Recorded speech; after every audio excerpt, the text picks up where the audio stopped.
লেটবার না সিটবার কেমনে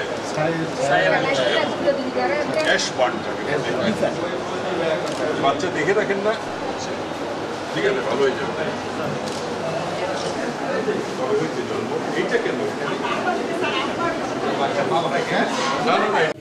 এই যে নিরাপত্তার কথাটা বলা হলো, কয়েকজনের কাছে শুনলাম।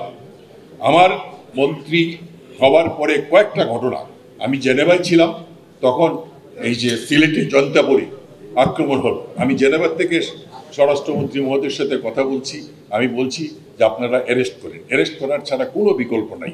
ওনারা কিন্তু অ্যারেস্ট করছে।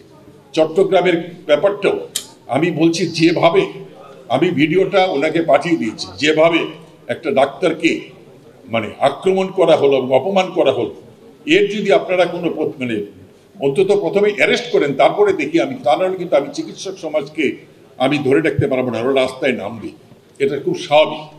আমি স্পষ্টভাবে একটা কথা বলি যে আমি চিকিৎসকদের সুরক্ষা অবশ্যই অবশ্যই দিব, সাথে সাথে আমি রুগীদের সুরক্ষা ব্যাপারেও আমি কাজ করব। রুগীদের সুরক্ষাও আমাকে দেখতে হবে, কারণ আমি কিন্তু মন্ত্রী, যেরকম চিকিৎসকদেরও মন্ত্রী, আমি রুগীদেরও মন্ত্রী।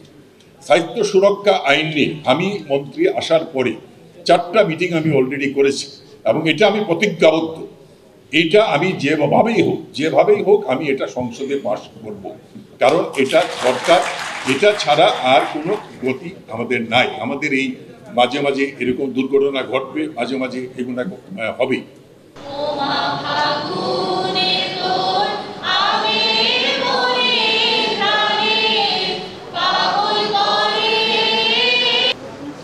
আমাদের প্রতিটি ফিল্ডে শিক্ষক সংখ্যা সমানে যে কয়েকজন প্রভাষক পদায়নের জন্য, কিন্তু অ্যানাটমি, ফিজিওলজি, ফার্মাকোলজি বিভাগে তুল্য সূচনা আপনারা, আমি এটা সত্যি কথা, সে বাংলাদেশে কিন্তু প্রথম মহিলা ডাক্তার।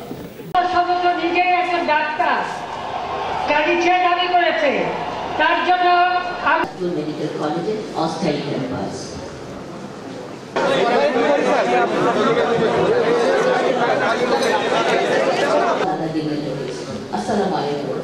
আমি অধ্যাপক ডক্টর শাহিনা নাজরীন, অধ্যক্ষ চাঁদপুর মেডিকেল কলেজ।